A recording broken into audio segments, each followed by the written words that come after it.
Hello and welcome to the Project Management Institute's Risk Management Professional Certification Preparatory course offered by Simplilearn. This is the 8th lesson of this course. In this lesson, we will discuss the 4th process of project risk management processes, which is perform quantitative risk analysis. Let us begin with the objectives of this lesson in the next screen.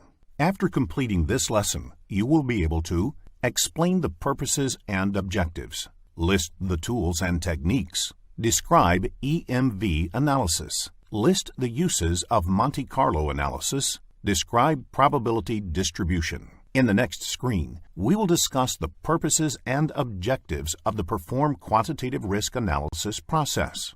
Performing quantitative risk analysis provides a numerical estimate of the overall effect of risk on the objectives of the project. It is used to evaluate the likelihood of success in achieving the project objectives and to estimate contingency reserve, which is usually applicable for time and cost. Quantitative risk analysis is not mandatory, especially for smaller projects. However, it helps in calculating estimates of the overall project risk, which is the main focus of this process. In the next screen, we will discuss what is required for the effective implementation of overall risk analysis.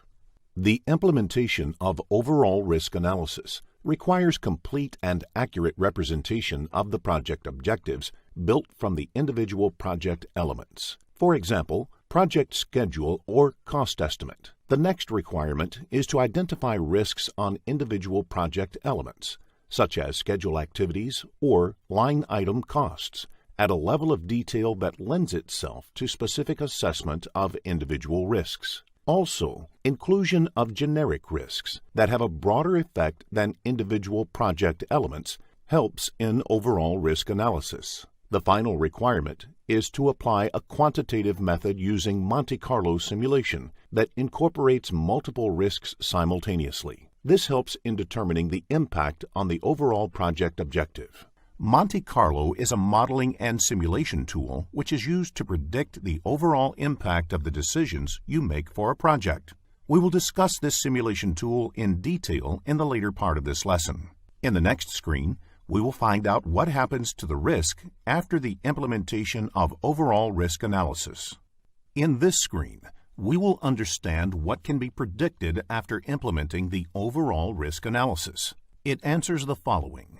First, implementation of risk analysis will help us realize the probability of meeting the project objectives. Next, it will give us an idea of how much contingency reserve is needed. Note that here contingency refers to budget and timeline. Once the risk analysis process is implemented, you will come to know which are the line item costs or schedule activities that contribute more risks when all risks are considered simultaneously. Then, the implementation of overall risk analysis will help us figure out which individual risk contributes the most to overall project risk.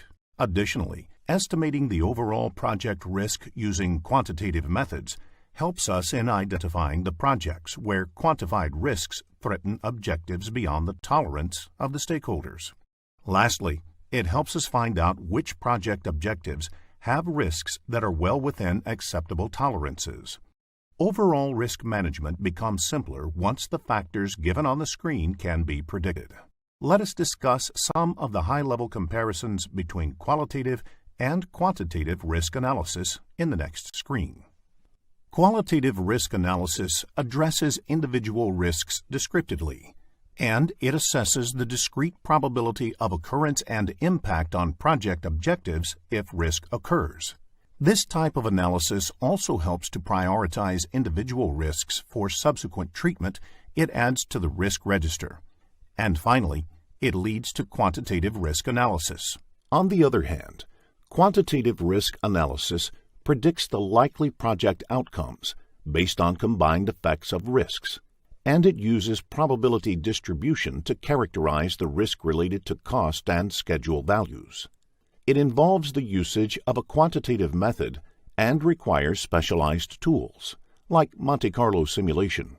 Quantitative risk analysis estimates the likelihood of achieving targets and contingency needed to achieve the desired level of comfort.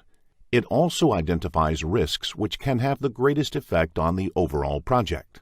In the next screen, we will move on to discuss the critical success factors, or CFSs, for Perform Quantitative Risk Analysis process. The inputs of Perform Quantitative Risk Analysis process are Risk Register, Risk Management Plan, Cost and Schedule Management Plans, Enterprise Environmental Factors, and Organizational Process Assets. These are basically the lessons learned from previous similar projects. The tools and techniques of Perform Quantitative Risk Analysis process are data gathering and representation techniques, quantitative risk analysis and modeling techniques, and expert judgment.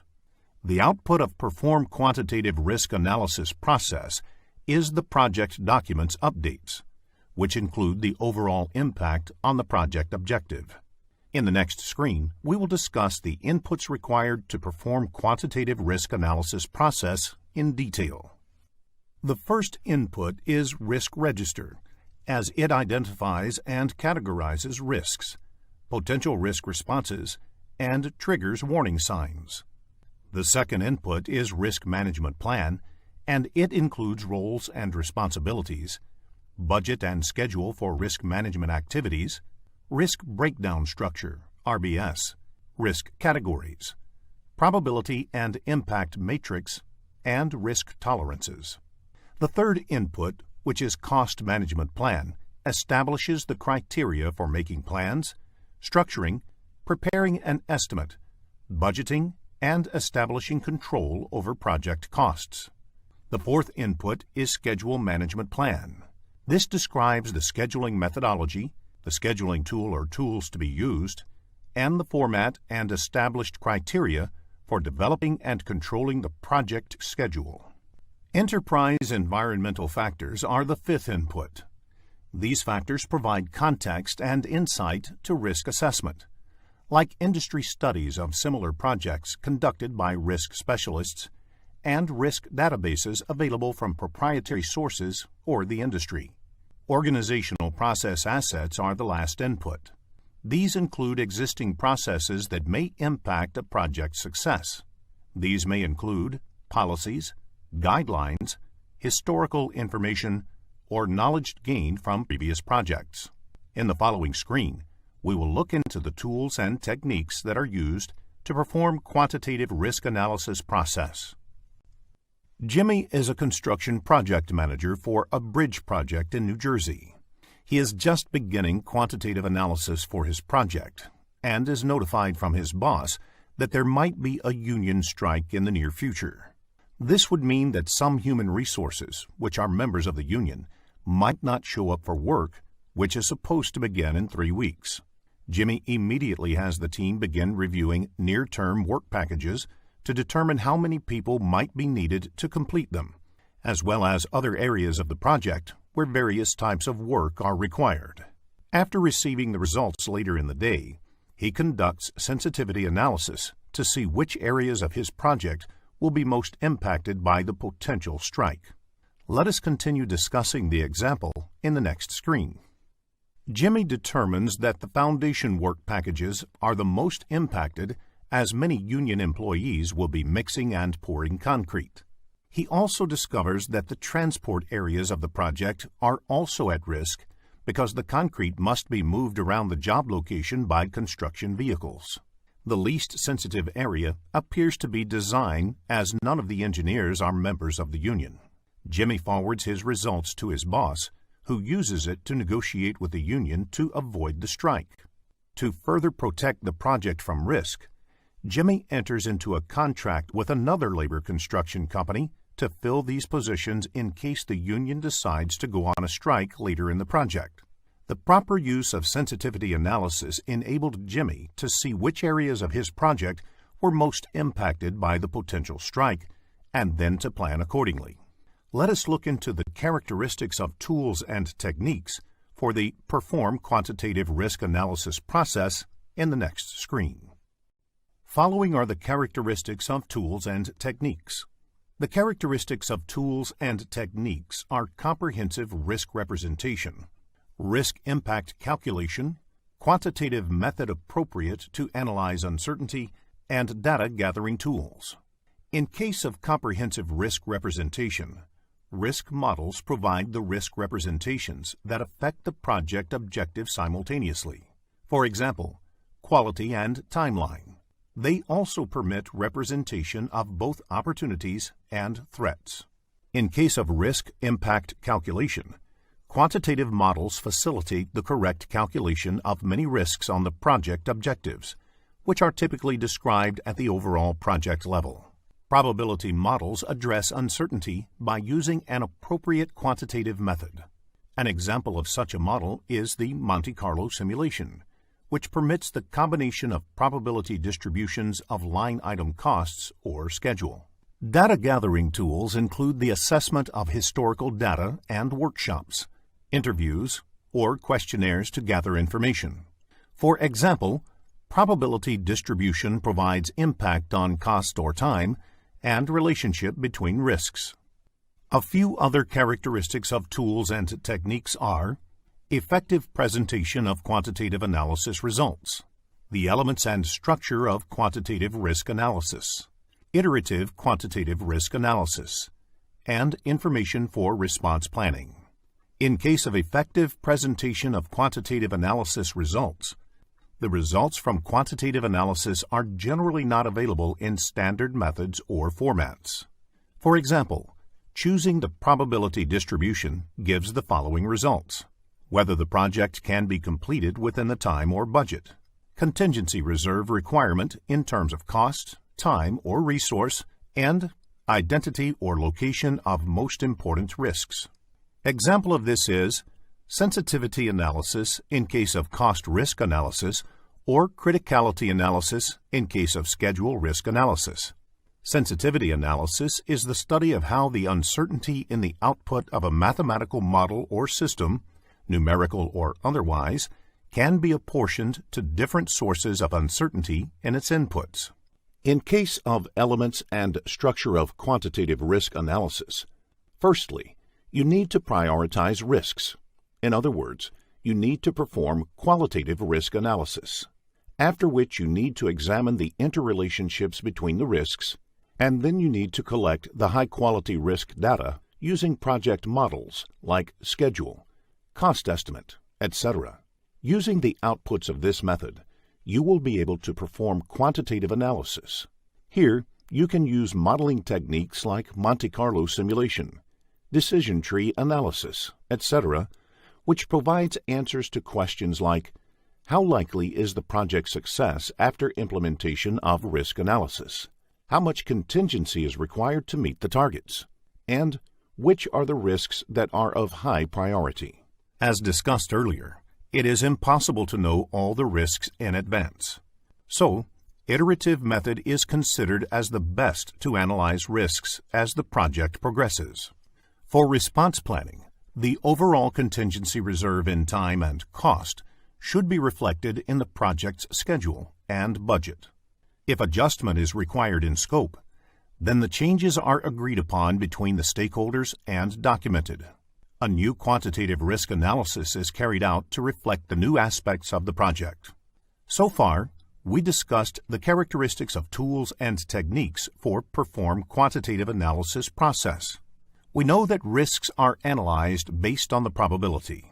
Let us look into the basic principles of probability in the next screen. Quantitative risk analysis is strongly based on probability and statistics. The table on this screen provides details of basic principles of probability and its description. Here, we will discuss each principle and its description in detail. The first principle is sum of probabilities. The sum of probabilities of all events that may occur should be equivalent to 1 or 100%. The second principle is probability of single event. The probability of any single event must be greater than or equal to 0 and less than or equal to 1. The third principle is dependent joint events. Suppose A and B are two dependent joint events. The probability of occurrence of events A and B will be denoted as P of A and P of B, respectively. Then the probability of a dependent joint event will be calculated as product of P of A and P of B bar A, where P of B bar A denotes probability of occurrence of event B, provided event A has already occurred. The fourth principle is independent joint events. Suppose A and B are two independent joint events. Then the probability of an independent joint event will be calculated as product of P of A and P of B. When the probability of joint events is the product of the probabilities of each, the events are considered to be independent.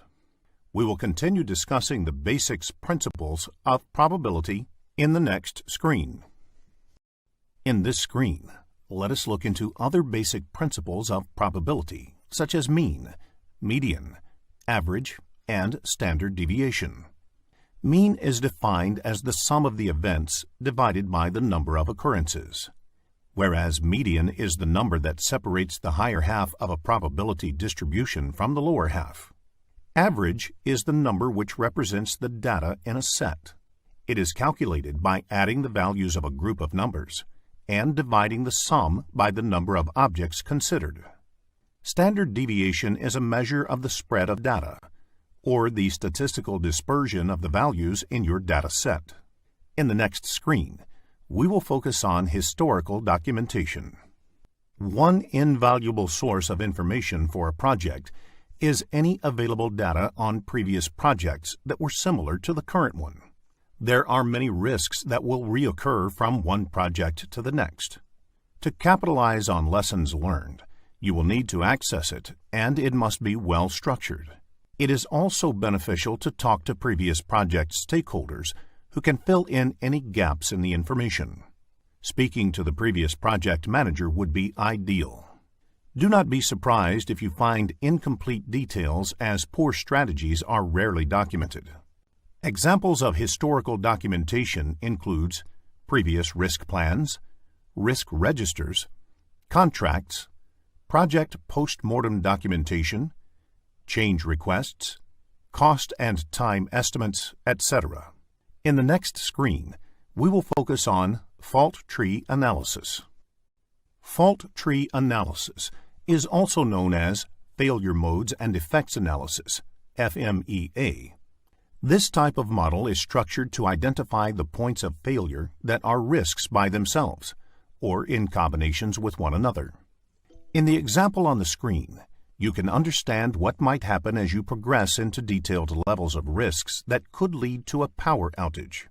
Let us discuss the system dynamics in the next screen.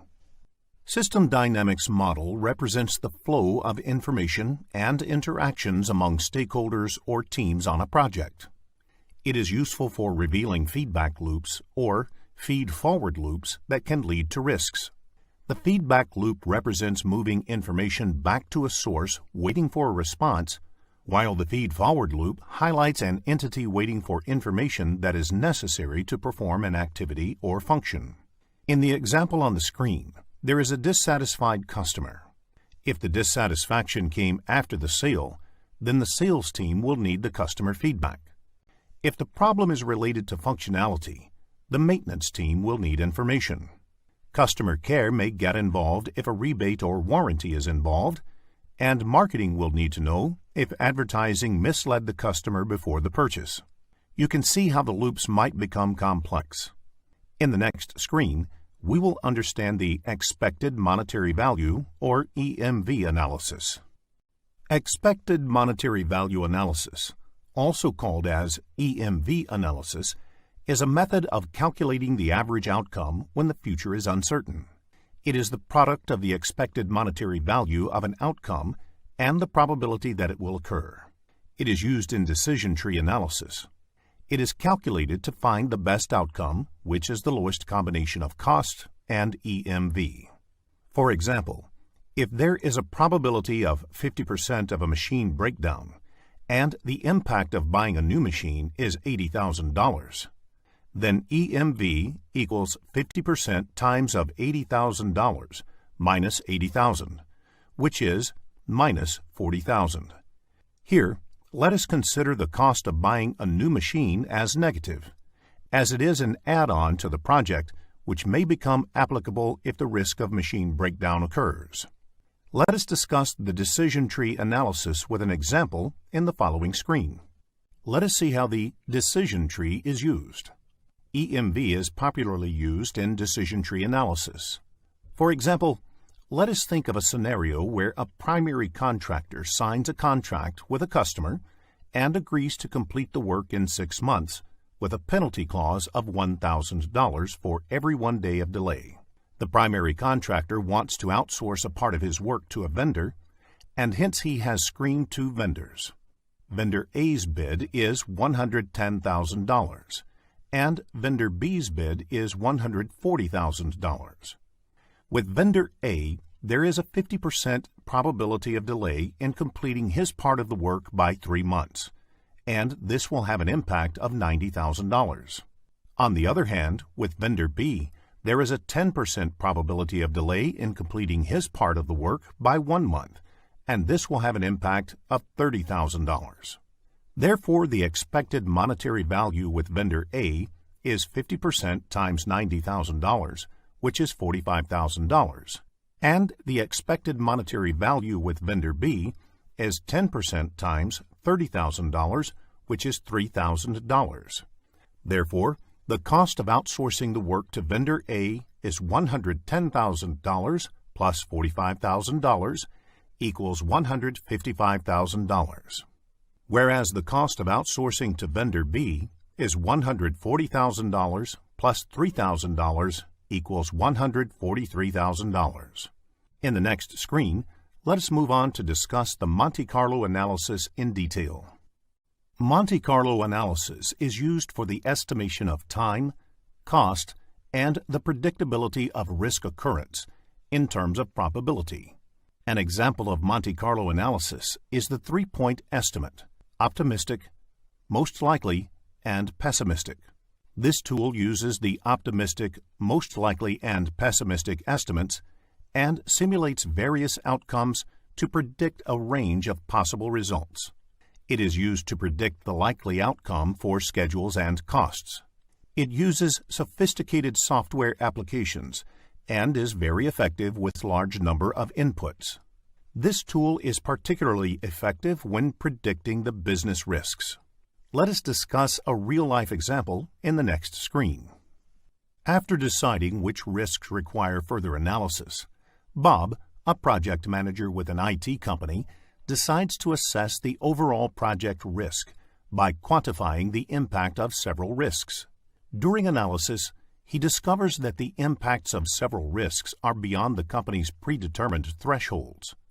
Bob is concerned that this new development could mean that the project may have had unrealistic expectations set against it.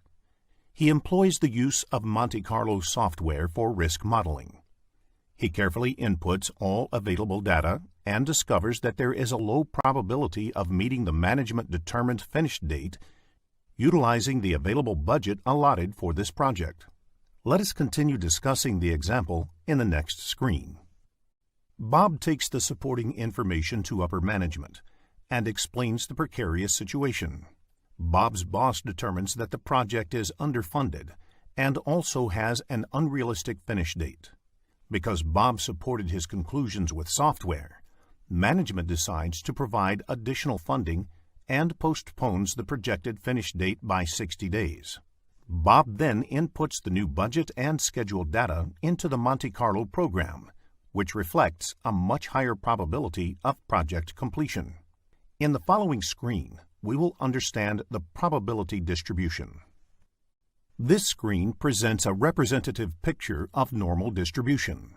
The normal, or Gaussian distribution, is a continuous probability distribution, defined on the entire real line that has a bell-shaped probability density function, known as the Gaussian function, or informally known as the bell curve.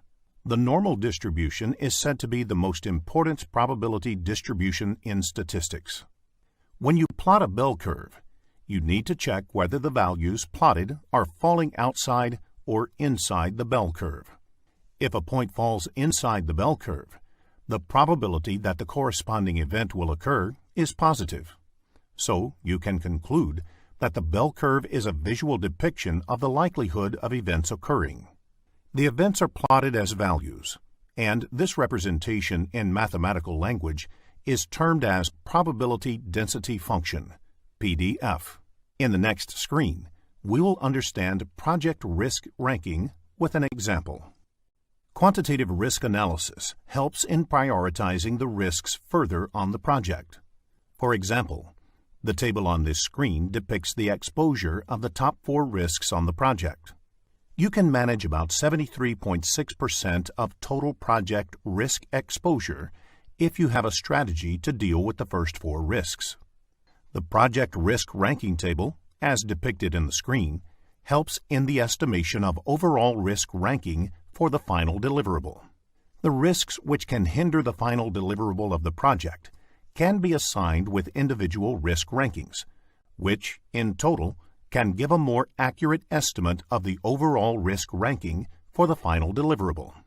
Using the risk ranking table, you can also compare projects and project risks by the risk ranking assigned.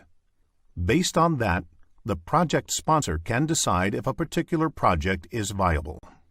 In the next screen, we will understand how to perform quantitative risk analysis and what are the components updated during the quantitative risk analysis process. To carry out quantitative risk analysis, you need to review the risk, cost, and schedule management plans. Always begin with the original estimate of time or cost. Then calculate and assess the impact of changing the range of results on the overall project estimate. If this does not provide the required estimate, then you must refer to historical information. The other techniques of analyzing risks can be using the appropriate interviewing technique and obtaining probability distributions from stakeholders and subject matter experts, depicting the distributions in a PDF, performing a sensitivity analysis, and conducting a project simulation. Once you perform quantitative risk analysis process, you must update the risk register, project management plan, and other project documents. This analysis cannot be done alone, so it is essential to involve the stakeholders as well. In the following screen, we will discuss the output of Perform Quantitative Risk Analysis process. The output of Perform Quantitative Risk Analysis process is the project documents updates. This includes a probabilistic analysis of the project, the probability of fulfilling cost and time objectives, a prioritized list of quantified risks, and trends in the results of quantitative risk analysis. In the next screen, we will discuss the various components of quantitative risk analysis updates. A point of interest here is that risks are further prioritized according to the threat or opportunity they pose on the project. Now, let us see some of the components which will be updated. The first component is probabilistic analysis of the project. Here, once risks are qualitatively and quantitatively analyzed, the project team should be able to forecast the possible completion dates and costs and provide a level of confidence for each decision. The next component is probability of fulfilling the cost and time objectives. Using quantitative risk analysis, the project team can estimate the likelihood of fulfilling the project objectives with the current plan and knowledge of the project risks. The third component is prioritized list of quantified risks. Here, identified risks are prioritized according to the threat they pose or the opportunity they present to the project. This prioritized list includes a measure of the impact of each identified risk. The last component is trends in quantitative risk analysis results. Repeating the quantitative risk analysis process helps the project's risk management team to analyze the trends and make adjustments as necessary.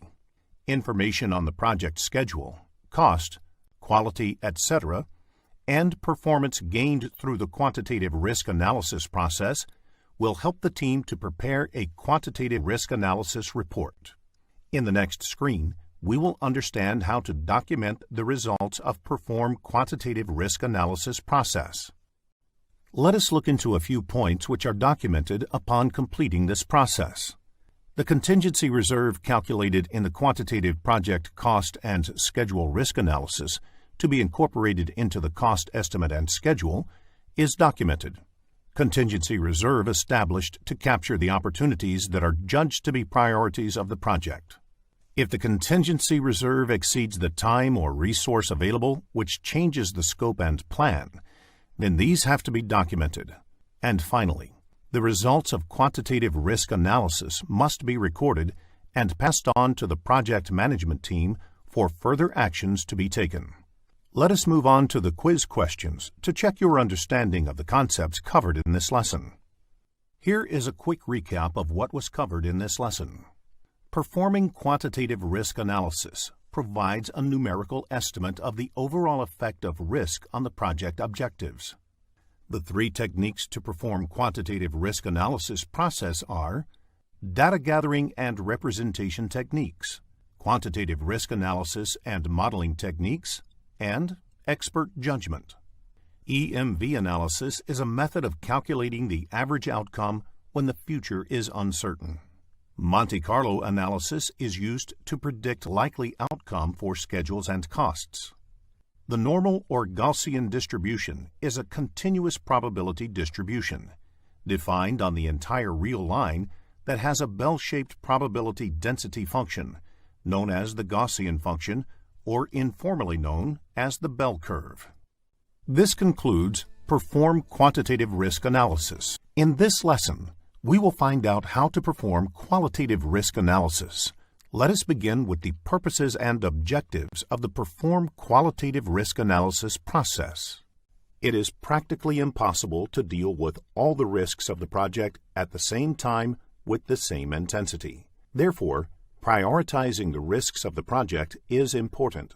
Perform Qualitative Risk Analysis process enables the project manager and the team to prioritize the risks of the project by assigning a probability and impact number and arriving at the risk exposures of the risks. The risks are prioritized based on risk exposures. Therefore, the purposes and objectives of qualitative risk analysis are to assess and evaluate characteristics of individually identified risks. It also includes prioritizing the risks based on the agreed-upon characteristics. Assessing individual risk evaluates the probability that each risk will occur and the effect it can have on the project objectives.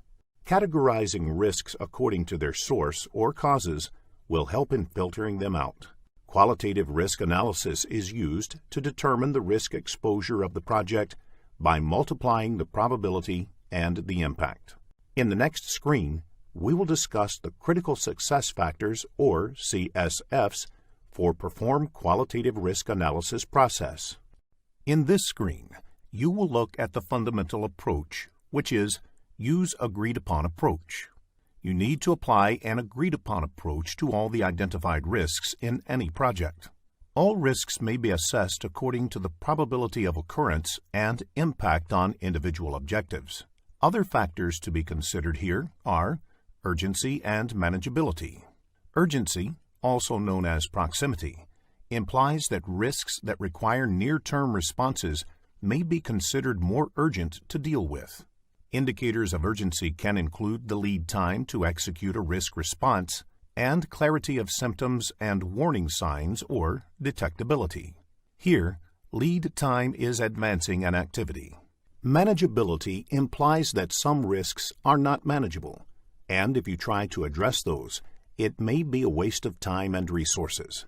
The project team may decide whether to go forward and perhaps establish a contingency reserve or to stop or rescope the project, as these risks may be unmanageable threat or an opportunity. Further, the project team may also involve customers and ask for their viewpoint. Also, you need to consider the other factor, which is called impact external to the project. It means that the importance of a risk may be increased if it affects the enterprise beyond the project. In the next screen, we will look into the next critical success factor, that is, use agreed-upon definitions of risk terms. Risk assessment should be based on agreed-upon definitions of important terms and should be used consistently. For example, levels of probability, 25%, and impact on objectives, cost, minus $10,000. The use of definitions assists the providers of the information in giving realistic assessments for each risk. Communication will be better for the management and the stakeholders. In the next screen, we will discuss the next critical success factor, which is collecting high-quality information about risks. For any risk analysis, quality of data is very important. You can gather the quality data from interviews, workshops, and using expert judgment techniques. Data may be unbiased or intentionally biased. Biased data should be remedied. The remedy or the corrective action comes with experience and communication with the stakeholders. In the next screen, we will discuss the last critical success factor, which is performing iterative qualitative risk analysis. Qualitative risk analysis is not complete with one analysis. It is done throughout the phases of a project's life cycle. This ensures accurate analysis of risks in accordance with the changes happening in the project. The frequency of this effort will be planned in the plan risk management process, but it may also depend on events occurring within the project. In this screen, we will list out the inputs, tools and techniques, and outputs of Perform Qualitative Risk Analysis process. The inputs are Risk Register, Risk Management Plan, Scope Baseline, Enterprise Environmental Factors, and Organizational Process Assets. The tools and techniques are Risk Probability and Impact Assessment, Probability and Impact Matrix, Risk Data Quality Assessment, Risk Categorization, Risk Urgency Assessment, and Expert Judgment. The output is Project Documents Updates. These inputs, tools and techniques, and outputs are discussed in detail in the next few screens. We will now move on to the inputs required to perform qualitative risk analysis in the next screen. Following are the inputs required to perform qualitative risk analysis. You need the risk register because the identified risks are documented in the risk register. The risk management plan is needed because the probability scales and impact scales are defined in the plan. It contains important information on roles and assignments in risk management, risk categories, the probability and impact matrix, scheduled activities for risk management, and revised stakeholders' risk tolerances. The main output of plan risk management is Risk Management Plan, and the output of identifying the risk process is Risk Register. The project manager might want to look into the Scope Baseline. This is because it gives an idea of the uncertainties of the project when it uses a technology which is new to the organization. Enterprise environmental factors provide insight and context to risk assessment, like industry studies of similar projects by risk specialists, risk databases available for the industry, or proprietary sources. Finally, organizational process assets that can influence the qualitative risk analysis process include information on prior completed projects of similar scope. Essentially, this is historical data. In the next screen, we will discuss the tools and techniques used for qualitative risk analysis. In this screen, we'll discuss the characteristics of tools and techniques for the Perform Qualitative Risk Analysis process. You should be aware of the risk characteristics such as description, the identified date, customer details, etc., so that the importance of the risk can be defined. In general, the tools and techniques used for qualitative risk analysis include risk probability and impact assessment, and probability and impact matrix. To do this, you need to collect and analyze data by using risk quality assessment and expert judgment. It is important to prioritize risks by probability and impact on specific objectives and overall project. For example, risk urgency assessment. Further, You can categorize risk causes, risk categorization, and document the results of the perform qualitative risk analysis process. The risk team would assign a probability and impact value to the risk. Risk is a factor of probability and impact, which would give the risk exposure. Risk exposure is mapped to the probability and impact matrix to categorize the risk as high, medium, or low. It is important for a project manager to make sure that the data obtained of the risk is unbiased, accurate, and of high quality. Also, as a part of qualitative risk analysis, it is important to identify the urgency of the risk. Urgency is determined on the basis of the amount of risk response time available. To arrive at this urgency value, you should assess the probability and impact of a specific or individual risk, as well as the impact it can have on the overall project objectives.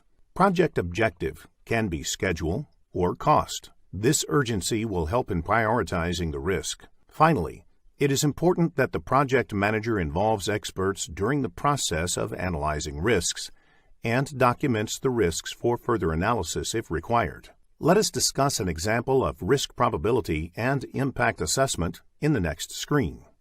During the qualitative risk analysis, Stephen, a risk SME, is concerned with the probability and impact scores that the project team determined for a project he is assigned to. The team had previously agreed that the majority would determine the probability and impact. This is to remove group thinking and bias in any area during early risk analysis. After the first round of analysis, and after reviewing the results, Stephen is concerned about the validity of the team's conclusions. Reluctant to sign off on results he does not believe are accurate, he decided to assess the data quality of the available information that was used to assign probability and impact to each risk. We will continue our discussion of this example in the following screen. During the assessment, Stephen decides that the data is not good enough to accurately draw conclusions about the majority of risks. After gathering additional information from industry sources, Stephen provides more accurate data to the team, who then conducts a probability and impact assessment again. Armed with better data, the qualities of the individual risks reflect a previously unforeseen category of risks that are now near-term and require immediate attentions. If Stephen had not sought a better quality of data to support the team's conclusions, they would not have identified the unforeseen risk category. The team then reacts appropriately by performing further analysis and assigning action plans for the risks in case they occur. Let us discuss root cause analysis in the next screen. A root cause analysis seeks to identify basic causes of risks that may be visible symptoms of more fundamental forces. It may identify common sources of several risks, leading to broad-reaching risk response strategies. You need to be careful when using this technique for risk identification to distinguish between risks, uncertain causes of the impact, and issues, certain causes of the impact. An example of root cause analysis is shown on the screen. In the diagram, you will be able to see the risks that were initially identified include rework, extra cost, schedule slips, low team morale, customer mistrust, and repeated audits. An examination of the identified risks leads to a common root cause that later phases of the project were typically started before the earlier ones were sufficiently mature. This organization frequently ignored the proper phase entry prerequisites, hastening later project to speed up the project. In the next screen, we will look at estimating techniques. A common estimating technique associated with risk management is the probability and impact assessment. This tool is used concurrently with a predefined probability and impact matrix. It must be used consistently throughout the project, with clearly defined definitions for probability and impact. The definitions for probability and impact for threats, as well as opportunities, have already been discussed, along with an example of how to develop PIM scores for each identified risk. In the next screen, we will focus on historical documentation. One invaluable source of information for a project is any available data on previous projects that were similar to the current one. There are many risks that will reoccur from one project to the next. To capitalize on lessons learned, you will need access, and it must be well structured.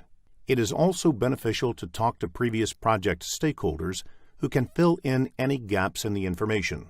Speaking to the previous project manager would be ideal.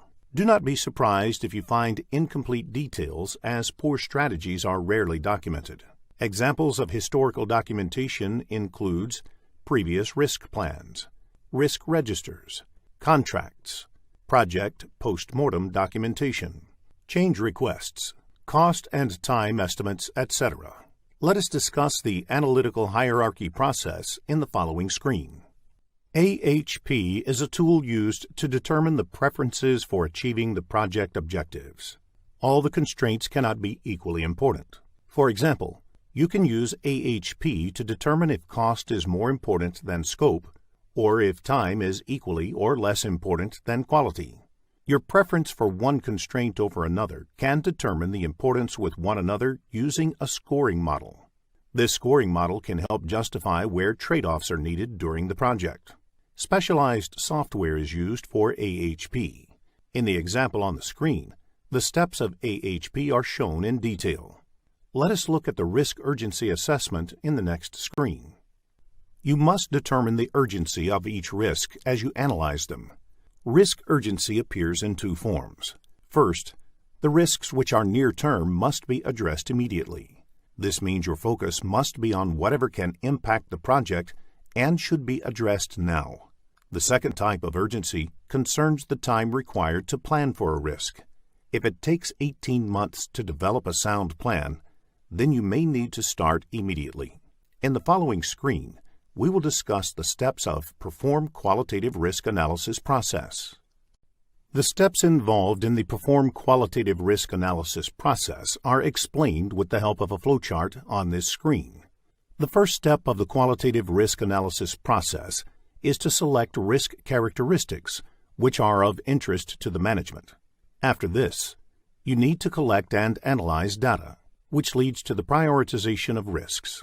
In the next step, you can categorize the risks based on the causes and finally document the results of the analysis. In the next few screens, we will discuss each of these steps in detail. Let us begin with the first step, which is selecting risk characteristics. Qualitative risk analysis helps in prioritization of risks, which are important for response or further analysis. The criteria should be decided in advance. The tools help to specify levels and risk characteristics which are of management's interest. Most tools help to assess the risk importance from a combination of probability of occurrence and degree of impact on objectives. The output of using the tools of qualitative risk analysis includes a list of risks in priority order, or in priority groups like high, medium, and low. One of the tools is the probability and impact table. Once the risk characteristics are set, next step is to collect and analyze the data. Let us discuss this in the next screen. In this screen, we will focus on the assessment of individual risks. Assessment of risk is based on the information collected. Therefore, data collection and evaluation tools require management support and attention.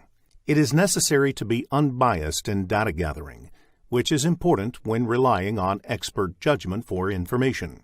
In the next screen, we will look into the next step of qualitative risk analysis, which is prioritizing risks by probability and impact on specific objectives. Risks will have uneven impact and probability of occurrence on various project objectives. Therefore, they need to be prioritized by probability and impact on specific objectives so that the right action can be taken at the right time. These tools help in the prioritization of risks in terms of affected specific project objectives like time, cost, quality, etc. The next screen is about prioritization of risks from the point of view of probability and impact on the overall project. The reason to prioritize risks by probability and impact based on specific and overall project is to have better communication. It is also done to convey the right information to the right people based on their interests. When a single risk prioritization index is needed, the organization should be explicit about how that index is created. Usually, the index reflects the organization's preference among the objectives. The technique for determining the overall risk priority should be documented in the plan risk management process. In the next screen, we will discuss the categorization of risks based on causes. Categorization of risk leads to improved analysis of probability and magnitude of project risk, as well as effective responses. Some risks may be linked with others, and interpreting this chain of risks may lead to a better understanding of the implication of risk on the project. Identifying risks that can occur at the same time, or using the same resource for recovery, might provide a realistic picture of the problems of risk mitigation using limited resources. Combining the results of perform qualitative risk analysis process with risk breakdown structure can show clusters of risk priorities arising from specific sources. A combination of risk analysis information with work breakdown structure, or WBS, can show which areas of the project exhibit more risk. Assessing high priority risks, for example on schedule, may indicate the activities that you need to address to reduce that objective's uncertainty. Let us discuss the documentation of results of the Perform Qualitative Risk Analysis process in the next screen. Documentation is the last step carried out in case of the qualitative risk analysis process. The results of the analysis are documented in the risk register, which is the output of the risk identification process. While documenting the results of Perform Qualitative Risk Analysis process, the probability, impact, specific objective or overall project, and priority, specific objective or overall project, of risks are documented in the risk register. The risk register lists the prioritized risks, which are posted to stakeholders for further analysis or action. Risks of high priority are analyzed further and are frequently monitored. Risks of low priority are under watch list and are reviewed less often for changes in their status. Let us discuss an example of performing qualitative risk analysis process in the next screen. Samuel is a risk analyst for a new startup company that specializes in software products for a variety of industries. Samuel has recently begun qualitative analysis after identifying several hundred risks for a medium-sized project. While assigning a probability and impact score to each risk, Samuel begins to notice a trend by having many high scores in one particular area. After completing analysis, he ranks the risks accordingly from greatest to least and confirms his previous suspicion about a category of risks. His conclusion is that the majority of his risks are largely related to human resources and specifically focused on training. Let us continue discussing this example in the next screen. He checks the risk breakdown structure and updates it with this new subcategory. He also reviews the scope baseline to determine which work packages contain the greatest concentrations of human resource requirements in order to complete them. He then assesses the quality of these particular areas as having a high-risk quality to the project and prepares to quantify the impact to the overall project. By grouping risks together, Samuel was able to see the big picture and determine where high concentrations of risks might occur, as well as confirm these areas require quantitative analysis. In the next screen, we will discuss the output of this process, that is, project documents updates. The project document updates, which form the output of the Perform Qualitative Risk Analysis process, include risk register updates and assumptions log updates. Updates to the risk register include new information based on qualitative risk analysis of individual risks, like probability, impact, ranking, urgency, as well as categorization. It also includes a watch list for high priority and low priority risks, respectively. Assumptions log updates are required if there is any change in the assumptions due to analysis. This may be updated in project scope statement. The prioritization of risks and documentation in the risk register will lead to the next process, which is a quantitative risk analysis process. Let us move on to the quiz questions to check your understanding of the concepts covered in this lesson. Here is a quick recap of what was covered in this lesson. The critical success factors for perform qualitative risk analysis process are agreed upon approach, agreed upon definitions, high quality information, and iterative qualitative risk analysis. The inputs of this process are risk register, risk management plan, scope baseline, enterprise environmental factors, and organizational process assets. The tools and techniques used in this process are risk probability and impact assessment, probability and impact matrix, risk data quality assessment, risk categorization, risk urgency assessment, and expert judgment. The output of this process is project documents updates. This concludes the Perform Qualitative Risk Analysis. Hi there, if you like this video, subscribe to the Simplilearn YouTube channel and click here to watch similar videos. To nerd up and get certified, click here.